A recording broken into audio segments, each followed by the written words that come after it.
He was only 5 weeks old, screaming at me like I had stolen something from him. I scooped him up, one hand cradling his tiny head, the other trembling so bad I thought I might drop him. My shirt clung to me, soaked through. It was not sweat. Could have been formula, could have been spit up, maybe even my own tears. Hard to tell the difference when everything blurred together. Ashley was just 20 years old, and we had not even been home from the hospital for a full month. I could see her slipping away. What started as the baby blues had hardened into silence, hours locked away in the bathroom, then pills I never saw a doctor hand her. She started borrowing money from the kind of people who never asked where you were going to get it back. One morning, she grabbed her purse, walked out before the sun came up, and left the front door hanging open like even the house could not believe she was gone. Before we continue, please subscribe to stay updated on our latest stories. My name is Ethan. I am 30 years old. I was living in a beat-up townhouse just off Highway 169 in Tulsa, Oklahoma. The carpet was older than I was. The fridge wheezed every time you closed it. Still, it was ours. At least it had been. The first call I made was to my parents. The phone rang once before Mom picked up. "Are you okay?" she asked. "No," I told her. "Ashley's gone." There was a pause. Then the blade slipped in. "We warned you," she said. I said nothing. Dad got on the line and added, "You chose her, Ethan. Do not pull us into this." That was it. No offer to help. No gas money. No extra sheets for the crib. Just the same old disappointment layered with the smug tone I had grown up choking on. Caleb kept pressing his mouth against my chest, rooting around like he believed milk was going to come if he just cried loud enough. I clutched him tighter and sat on the couch, heart pounding so hard my vision narrowed into a tunnel. That was when the phone rang again. Not my parents this time. It was my landlord. "You are by yourself now?" he asked, not even pretending to care. "Rent is due next Friday. If you cannot cover it, I will repost the unit." "I have it," I lied, then hung up, stumbled into the kitchen, and threw up in the sink. Next door, Walter must have heard me gagging, or maybe just heard Caleb wailing through the thin walls. He knocked once, then walked right in like the place belonged to him. "You are burning daylight," he said, already prying open a can of formula with a pocket knife he wiped on his jeans. "Ration the powder. Keep track of his feedings. Sleep when he sleeps. No speeches. Just move." Walter looked like he had been carved out of oak. Gray hair, skin bronzed by years of work, hands scarred from engines and battles. He had been a Marine, now a machinist. Lived alone. Spoke little. Always gave me a nod in the mornings, rarely more than that. He slid a dented green thermos across the counter. It looked like it had been through a few wars itself. "Hot water stays hot," he said. "You will need it when you are stuck on a bus or trapped in a waiting room. This carried me through Iraq. It will get you through 4 o'clock in the morning." We sat at my wobbly kitchen table with a piece of junk mail and scratched out a plan. Feeding times. Diaper runs. County office for vouchers. Workplaces that hired on night shifts. He circled 3 names and underlined the words, "Show up clean." By day 3, I had Caleb strapped into the stroller, bumping along on the city bus. We hit a pothole, and I spilled half a bottle of formula right down my lap. The bus went dead quiet. Some kid in a hoodie snickered, but I just sat there, dripping milk, trying to swallow the lump in my throat. Walter's words came back to me. "Act first. Explain later." I hit 5 job sites in a row with Caleb strapped to my chest. I did not beg. I did not whine.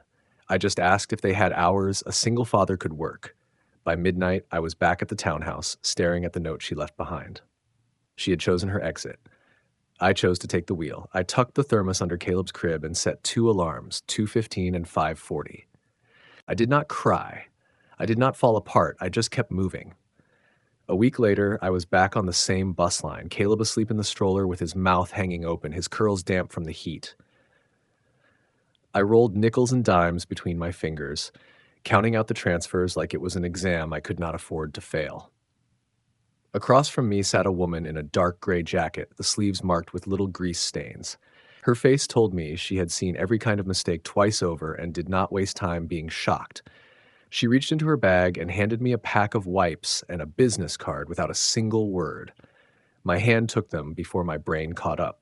The card read, "Elena Vasquez, Keymaster Services." "You steady when things get messy?" she asked. nodding at Caleb, who was snoring like a busted fan. I shrugged. I am short on choices. She gave me a half smile that never touched her eyes. We all are. I need someone who shows up, keeps his head, and does not mind doors at 1 o'clock in the morning. Training pay at the start. Schedule's flexible, Elena said, tilting her head. Interested? Locksmith work isn't magic tricks. It is focus, patience, and the ability to keep steady hands even when somebody is screaming about a child locked in a room or a dog tearing into drywall behind a closed door. That very night, she let me tag along. I left Caleb with Walter, who just said, "Be here at 6:30 sharp, not 6:31, before shutting his door like the matter was settled. Elena moved with quiet precision. No wasted words, no wasted motion. I watched her change a deadbolt on a rental in less than 8 minutes, then swap out a mailbox lock at a small church as if she were fixing a toaster. By the fourth stop, she pointed at the kit and told me, "Your turn." I did not stand there thinking it to death. I just copied her steps, and the mailbox lock gave way easy. That same week, my parents called twice. The first time, Mom said, "You made your bed." The second time, Dad suggested I swallow my pride and move back home. But there were strings attached, pages of rules, no television after 9, no junk food, no daycare. Mom would raise Caleb her way. I hung up and blocked Dad's number for a while. Then something decent broke through the storm. The county sent notice. We qualified for a daycare voucher worth $385. It might not have sounded like much, but it bought us 3 afternoons a week at a center that did not reek of bleach or cigarette smoke. Caleb had clean snacks, soft blocks, and teachers who called him buddy without forcing the kindness. I worked nights, graveyard hours, anything Alina tossed my way. Sometimes I dozed in the van with the windows cracked, phone in my hand. Mornings belonged to Walter. He treated our routine like a drill sergeant running basic training. Up early, feed, burp, rinse the bottles, stretch for 5 minutes, stroller packed, coffee poured. "You keep a rhythm," he said, patting that old thermos like it was holy. "Bad days will not bowl you over so easy." By Saturday, I had turned one of our leftover moving boxes into Caleb's toy kitchen. I rigged a shelf with a bungee cord, borrowed one of Walter's beat-up thermoses as a pretend coffee pot, and tossed in a ladle and pan from the dollar store. Caleb got serious with it, stirring invisible soup, handing me cups of pretend coffee, telling me it was extra spicy. I pretended to gag and said it was too strong. He laughed so hard he dropped the ladle. For a minute, it felt like we had just won the Super Bowl. Elena caught the small things. One night, while she was organizing tools in the back of the van, she told me, "Your timesheets are neat. Your van's cleaner. You do not cancel. You do not complain. You ask 2 questions and then fix it. Want more hours?" "Only if I can stack them around the kid," I said, rubbing my neck. She grinned, handed me a small power drill with my name scrawled on the side in marker. "Do not lose this, Ethan. We can build a ladder out of that." She bumped me up to on-call evenings 3 nights a week and Saturday mornings. It was not smooth, but it was forward. Back at the townhouse, the Homeowners Association's new manager, Brad Keller, started sniffing around like a bloodhound. First, he flagged Walter's garage door paint for fading unevenly. Then it was the flag bracket. Then the lawn edging. He claimed it was 2 inches off. Walter called it tin badge nonsense. I started keeping every notice in a folder. Caleb took to preschool better than I dared hope. He came home showing me how to wash his hands the right way. One day on the bus, he pointed at a pigeon and shouted, "That's not a chicken!" loud enough to make the driver snort. Elena told me once, "You have calm hands. That's rare." Walter said, "Do not speak what you can just do." Caleb said, "Daddy, soup hot," and he handed me a spoon filled with nothing at all. That was our life, week after week. No applause, no miracles, just grind. I slept whenever I could and kept moving when I could not. Nights belonged to lockouts and bottle scrubbing. Mornings meant toddler chaos and burnt toast. But the thermos stayed full and Caleb stayed fed. I did not have the luxury to dream. Functioning was the goal. That was enough, for the time being. Lockouts at midnight will teach you to worship silence. When everything goes smooth, the only sound is the soft click of pin setting, the faint rattle of a latch, and then you are gone. When it goes bad, a baby starts crying, dogs bark, neighbors pull curtains like they are extras in a crime show. I learned to stand where the porch cameras could see me and always leave the receipt out in plain view. I kept my voice calm, my posture easy. Treat people and doors the same way. They can slam on you when you least expect it. One Tuesday, I was flat on my back under a storefront deadbolt, my hands cramping from the awkward angle when my phone buzzed on the sidewalk. I slapped it to speaker without even glancing. "This is Miss Angela from Caleb's daycare," the voice said. "He's fine. Just a heads up, he's low on pull-ups. Could you bring some tomorrow?" I nodded like she could see me. "Yes, absolutely. I will drop them off early." Then I hung up, flexed my fingers, and went back to coaxing the deadbolt loose. Do not tell me men cannot multitask. We just do not build shrines to it. By then, Elena had me running on tighter rotations. Elena had a way of holding me to a standard I did not even know I could meet. In the mornings, she would glance at Caleb, double-check I had him squared away, then quiz me over coffee about key machine errors, as if it was second nature. After that, she still expected me to handle jobs like I had been in the trade a decade. "Key machines don't care about your excuses," she told me once, sliding a clipboard into my hands. "Neither do customers. Do your checklist, breathe, then talk." I wrote that down and lived by it. That little order worked better than any motivational speech I had ever heard. Around the same time, my mom sent me a text. It ran on, a whole paragraph that was really guilt dressed up as concern. She said it hurt her feelings that I had posted Caleb's first haircut without mentioning the grandparents who tried to warn you. I started typing "not helpful," then stopped, deleted it. Instead, I took Caleb to the park and showed him how to kick a ball without falling flat on his face. Walter was there, parked on a bench with his sunglasses on, arms folded like an old guard dog. When Caleb wandered toward the sandbox, I sat beside him. Without turning his head, still watching my boy, he muttered, "You're doing fine. Ignore the noise. Keep going." One night burned into me. I slept through the 2 o'clock alarm and bolted awake at 3:40. Heart pounding, I ran to Caleb's crib. He was awake, humming some tune only he knew, pacifier on the floor, diaper soaked through.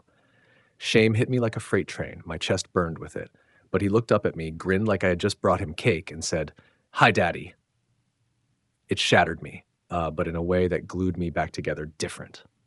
Then Brad, the Homeowners Association tyrant himself, slapped a violation notice on Walter's door for a flower planter, calling it an unauthorized obstruction. Walter snorted, tucked the paper under a fridge magnet, and said, "One more of these, and I'm dragging a folding chair to the board meeting."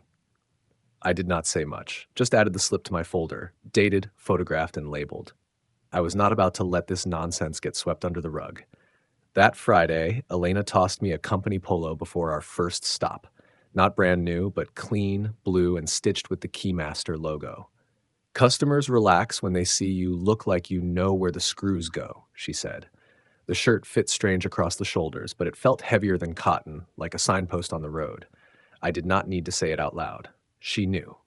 Later that week, I got sent to a senior apartment complex. A woman named Mrs. Sullivan wanted her peephole lowered so she could see out without standing on tiptoe. I did it quick, straight, and clean. When I tested it, she lit up. "My late Frank never had the patience," she said, then hugged me tight, smelling like lavender and paper that had sat in drawers for years. "You're all set," I told her. Back in the van, I let myself smile. 10 seconds, maybe 12. That night at home, I dragged Caleb's cardboard kitchen next to the real one. While I boiled pasta, he stirred pretend stew. We ate off the same tray. "We're a team," I told him. "I know," he answered without hesitation. Then came the voicemail from my father. I almost skipped it. "We are not your enemy," he said, using that voice that always tried to sound wise but landed more like judgment. "But you made this mess." I hovered over delete, then changed my mind. I saved it, not to replay, not to stew on, but as a reminder of the distance between us. That Sunday, Caleb and I hit the grocery store. He insisted on steering the cart. In the aisles, we passed a couple I half recognized from the complex. 2 parents, mid-30s, their kids trailing. The woman gave a polite nod. The man asked, "Still doing that single dad thing?" I looked him in the eye. "Still doing that mouthy stranger thing?" He blinked like I had thrown him a math problem. I pushed the cart forward, let Caleb pick out a yogurt, and did not look back. That evening, Caleb drifted off on the floor in front of the fan. I sat with Walter, told him about the voicemail and the guy at the store. "You'll hit a point," Walter said, sipping black coffee from that dented green thermos, "where you stop explaining yourself to people who do not lift a finger for you. That's the line. You will know when you have drawn it." I nodded, but the truth was I already had. I drew that line the moment I told my mother nothing was missing from that haircut photo. No grandparents, no guilt, no apologies carved into shame.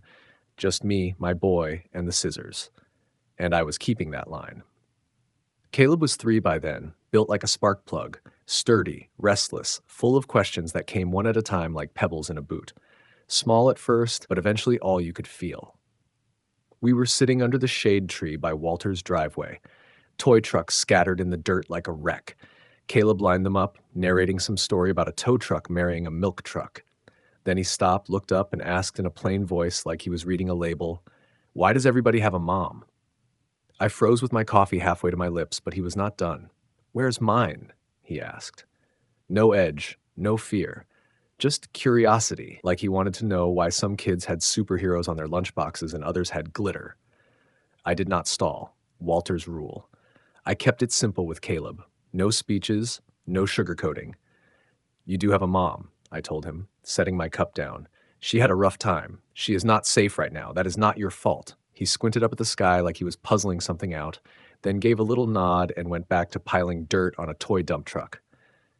"Okay, can I have 2 oranges?" I cleared my throat.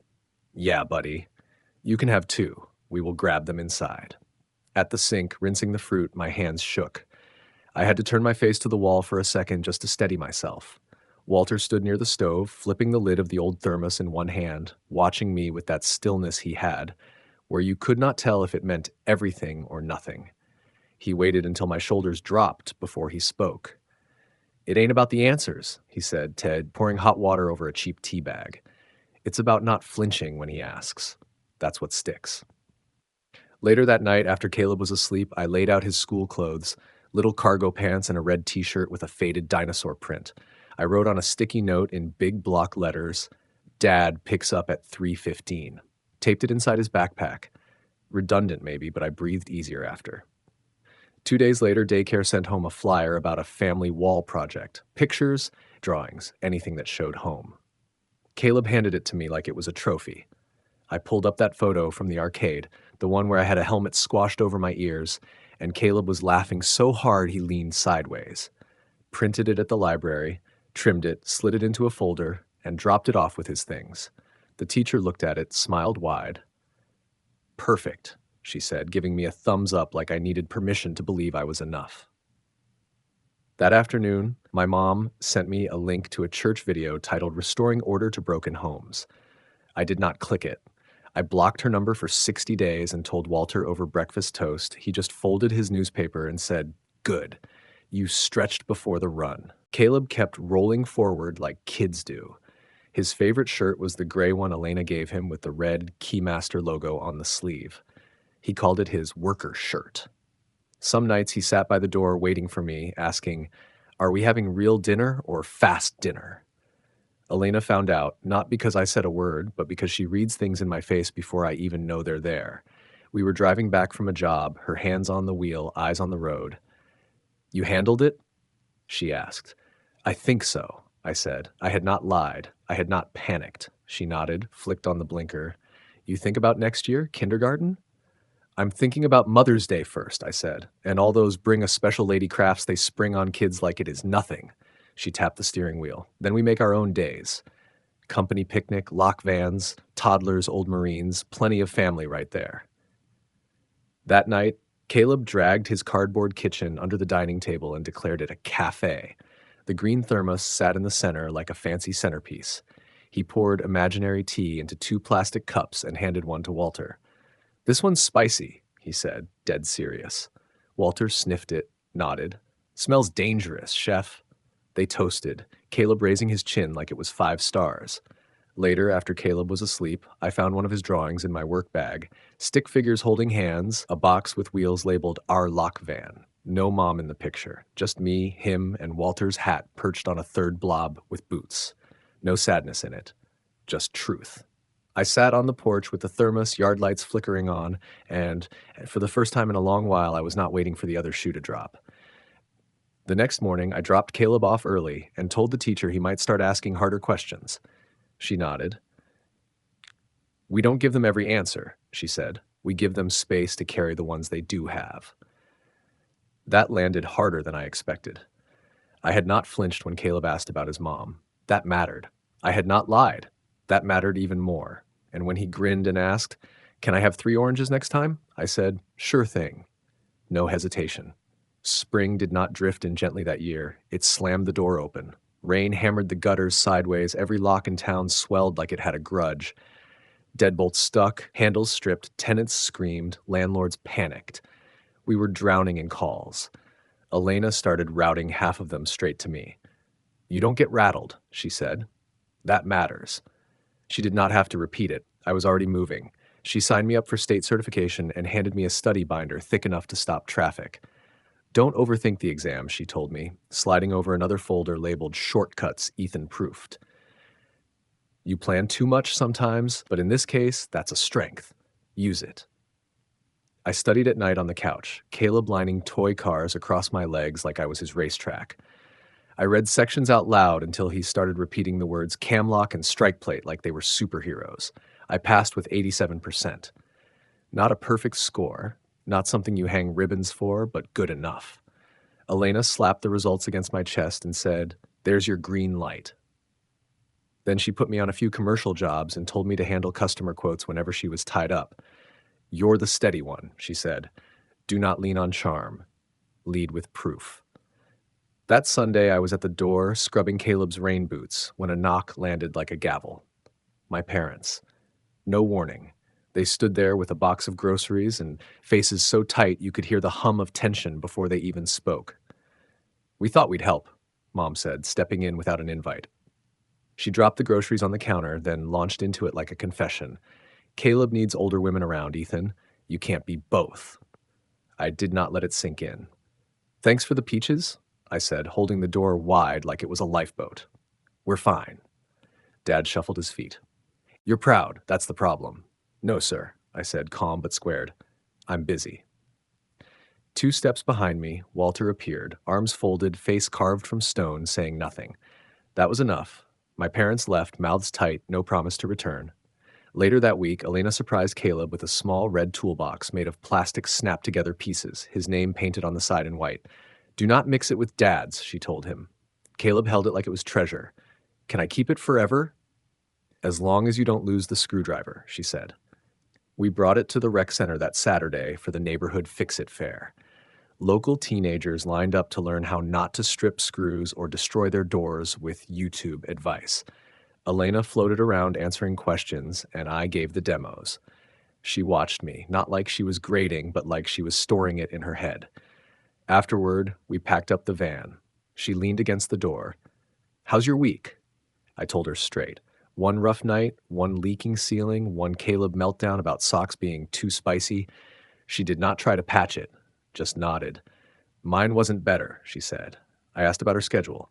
She answered plain, no deflection, just told me what she was balancing. Before she left, she tapped the thermos in my cup holder. "Bring that on the big jobs. It's your mascot now." Meanwhile, Brad Keller decided to crank the Homeowners Association battle up another notch.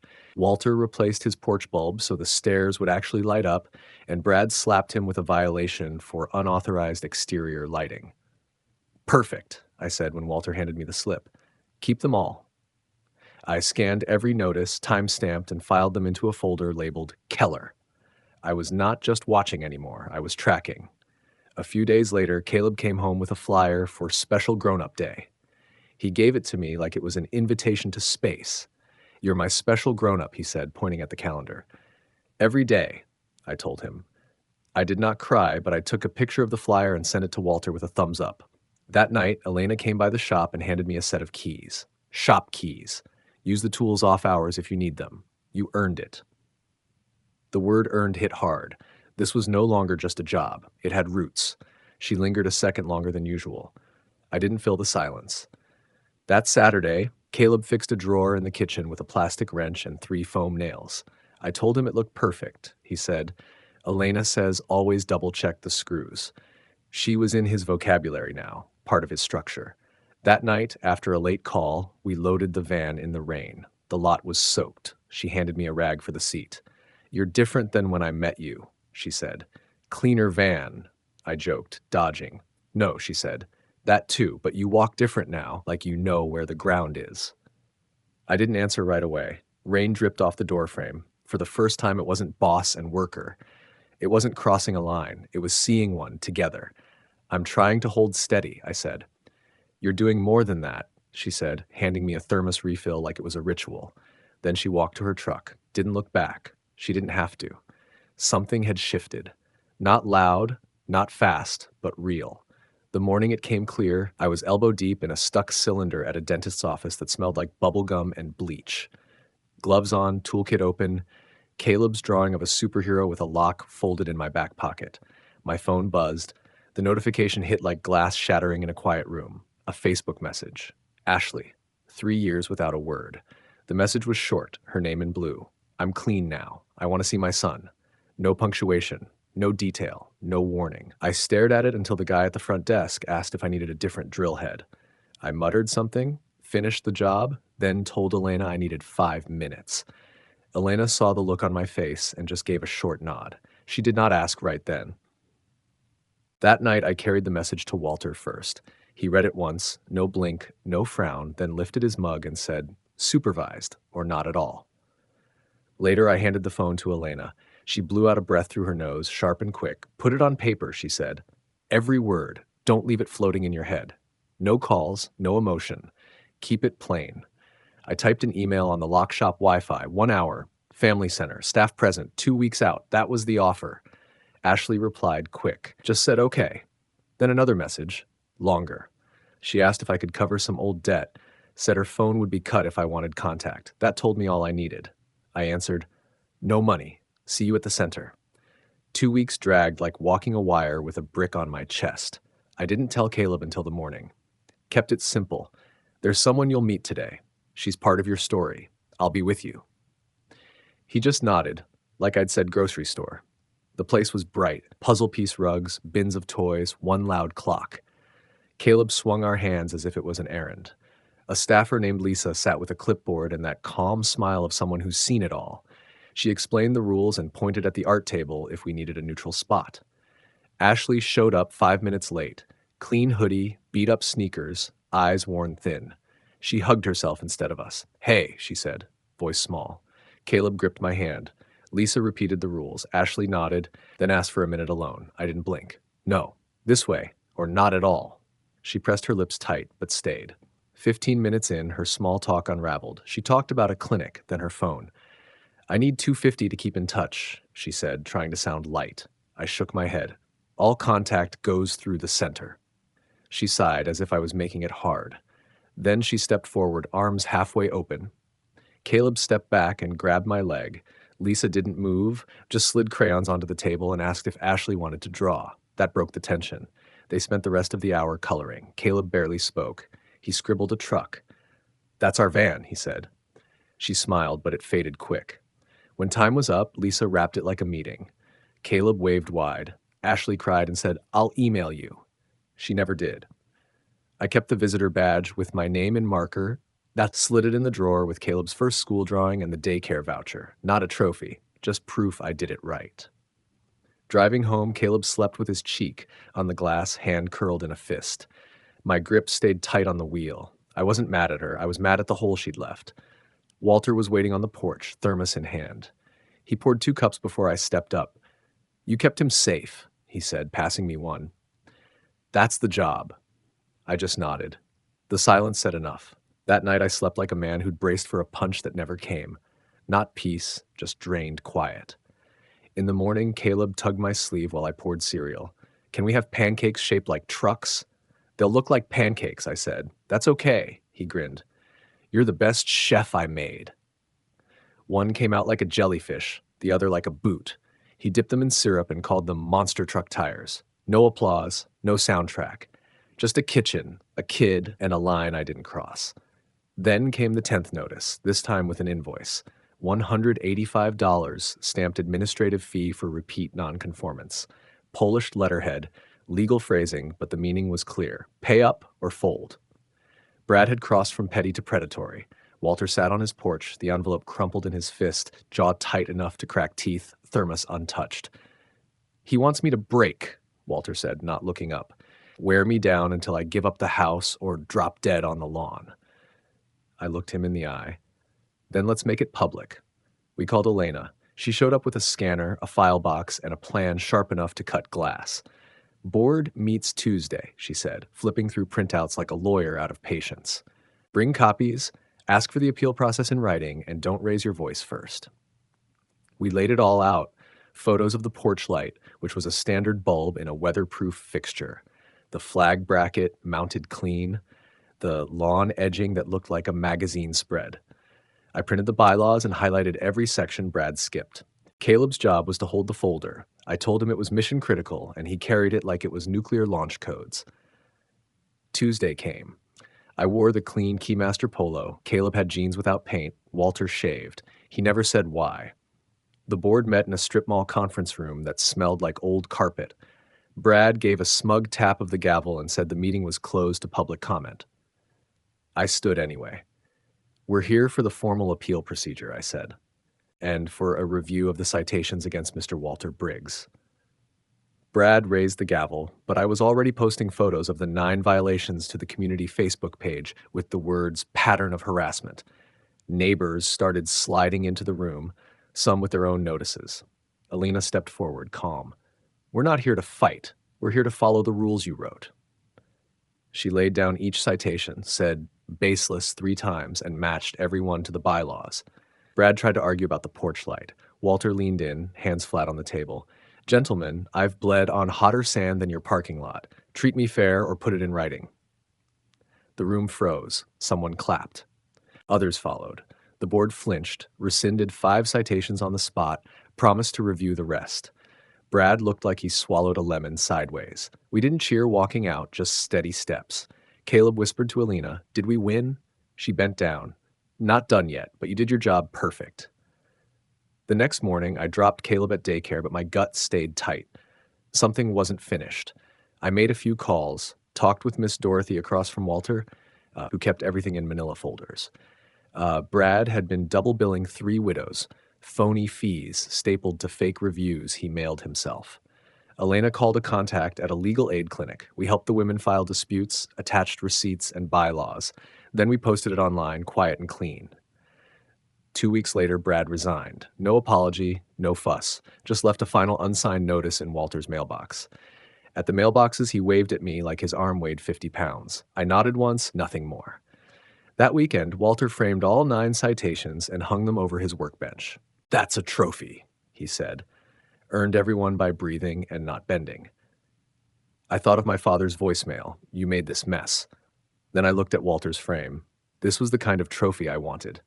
Elena came by that night with dinner in a paper bag, hair pulled back, looking younger but stronger. She watched Caleb stack socket wrenches into a tower and said, "You 3 are a problem when you get organized." I laughed low. She looked at me in a way that stole the air from my chest. "You did right by him," she said, nodding toward the garage. "Not many people stand up for neighbors." "He stood up for me first," I said. We sat on the porch while Caleb made tools into dinosaurs inside. I poured 2 cups from the thermos. No sugar. Some win by stepping on others. Brad thought he was one of them. But we won by standing tall, steady, and loud only when it mattered. And sometimes the reward isn't money or applause. It's knowing you didn't bend. Sometimes winning is just knowing the porch light stays on and the man who put it there isn't leaving. The van was parked in front of the shop under a fake camera we hadn't realized was dead. No broken glass, just the side door jimmied open by someone who knew exactly what they were doing. 2 high-end key programmers, a laptop with every service log, and a box of blanks the size of a cooler. Gone. Insurance would cover some of it, but not the hours, not the speed, not the hit to momentum. Elena sat on the backroom floor, knees up, hands clenched tight, eyes shut like she was bracing for a wave that wouldn't stop. I didn't say anything at first. I brewed coffee, poured it into the old green thermos Walter gave me, set a cup by her hand. We lock locks, I said. We also get back up. She opened her eyes, lifted the cup, drank like it was oxygen. That night, we rekeyed the shop. Every cylinder, every code. Elena rerouted the emergency line to her phone, and I mounted a real camera with motion alerts. Caleb slept on a mat in the corner, mouth open, one shoe kicked off. We worked until 3 in the morning. Gritty, slow work, but it steadied us. Next day, I was pulling out of the school lot when the office called. Mr. Torres, Caleb's okay, but upset. Mother's Day planning started, and he shouted he doesn't have one. The words hit like a spike under the ribs. I said I was coming and barely hung upright. When I walked into the classroom, the air was tight. Caleb sat in a chair too small, fists balled, jaw set. He didn't cry when he saw me, just stared, daring the room to blink. I sat on a tiny blue stool. I'm Ethan, I told the class. Some families are one dad, some are 2 grandparents, sometimes it's a neighbor. If you need a special person, he has that. The teacher froze, then nodded. She erased Mother's Day and wrote Family Day. A kid in Spider-Man sneakers raised his hand. My special person is my aunt, he shouted. The room loosened. Caleb looked at me. I still get to bring you, right? Every time, buddy.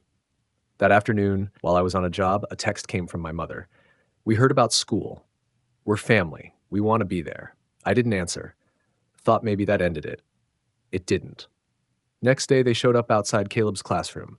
Mom held a bag of store cupcakes like she'd baked them herself. Dad stood behind her like he'd been dragged to court. We're family, she said, chin high like a claim of ownership. I breathed once, steady. Then act like it. No drop-ins, no backseat parenting. Call first, take the time you get, and never bring shame into his space. That's the price. She blinked. Dad opened his mouth, then shut it. Right then, the principal walked by, gave me a nod. We appreciate the grown-ups who show up for their kids. He didn't even look at them. That was enough. I didn't take the cupcakes. That night, I finished the police report, serial numbers for the devices, laptop, blanks, sent everything to Elena.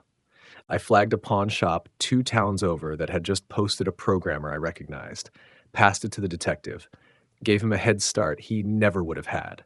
Elena said, "Don't expect fast." I don't, I told her, but they'll move. An hour later, she showed up with pizza that smelled like heaven. You handled both fires today, she said. Didn't yell once. It's because I practice on stubborn deadbolts, I told her. She laughed into her sleeve. You're getting better at this. I didn't ask what this meant. I didn't need to. The city grant came in a brown envelope stamped with a seal from the 1980s. Elena tore it open at the desk, stared at the check like it might explode. We got it, she said flat, still shocked. They actually picked us. I sipped my coffee and tried not to look smug. You're welcome. She blinked. You wrote the application? Elena asked. At midnight, I said. Cartoons were on. Caleb was stuck on some rescue dog saves the farm loop. Figured I might as well do something useful while my brain turned to mush. She laughed, shook her head. You sneaky little. She let the rest hang, then slid a sheet from her drawer across the desk. Profit share proposal. Typed, signed, ready. You're not just reliable, she said. You make the ground feel solid. Step in deeper. I read it twice. My pulse thumped in my neck. I glanced at the clock, counting hours in my head. I'm a dad first, I said. If this pulls me away from him, it's a no. She nodded. I like you better for saying that. We'll work around him, not the other way. So we rearranged the schedule. I'd load shifts while Caleb was at school and handle admin work from home after bedtime. Not perfect, but it fit. Right then, Walter's limp got worse. He waved it off, blamed weather in the joints. But when he almost hit the pavement climbing out of the truck, I put my foot down. I drove him to the VA clinic, sat through check-in, waited in a room where the TV was stuck on a game show loud enough to make me want to throw something. I texted Elena to shift 2 jobs. She answered with one word, done. No lecture, no guilt, just handled. That same week, a letter came in the mail, handwritten, loops wide and careful. It was from Ashley. I'm staying. I won't ask for money. I'm sorry. That was it. Simple. Plain. No plea tagged on. I slipped it into the drawer with the visitor badge from the family center. Didn't tell anyone. Just let myself hope for her quietly. Then the school sent home a flyer about career day. Caleb pulled it from his backpack like it was treasure. You have to come, he said. You have the van and everything. I brought the van, a crate of old locks, and Caleb in a Keymaster hat 2 sizes too big. The kids couldn't care less about pin tumblers. They wanted to know if the van had a siren. "Where's the button?" one boy asked. "You think I'd survive giving this guy a siren?" I said, pointing at Caleb. He puffed up, proud. Later, my mom texted me a photo of Caleb from when he was 2, pulled from my old Facebook. Underneath, she wrote, "We miss him." I stared at it a long minute, then set the phone down and bought Caleb a snow cone from the food truck outside the school. We sat on the curb, tongues blue, hands sticky, nothing heavy between us. That night, Elena showed up with a toolbox and a tired smile. Caleb was already passed out on the couch, sprawled like a starfish. "Dinner?" I asked. She shook her head. "Had eggs standing up at the shop." We made toast instead. I scrambled leftover hot dogs with eggs and we ate standing at the counter, passing mustard like it was a real meal. After she rinsed dishes, I wiped the table. Her hand brushed mine and stayed there. "Someday," she said, eyes on the sink, "when you're ready." I didn't flinch, didn't joke, just said, "I'm getting there." She squeezed once, then let go. Next day, Walter handed Caleb a child-safe whittling kit, his look saying this comes with lessons, whether spoken or not. We sat on the edge of the yard carving sticks. Caleb listened close, like the wood itself was talking. Then we geared up for the Keymaster open house. Flyers went up, invites went out. Elena ordered a bounce house.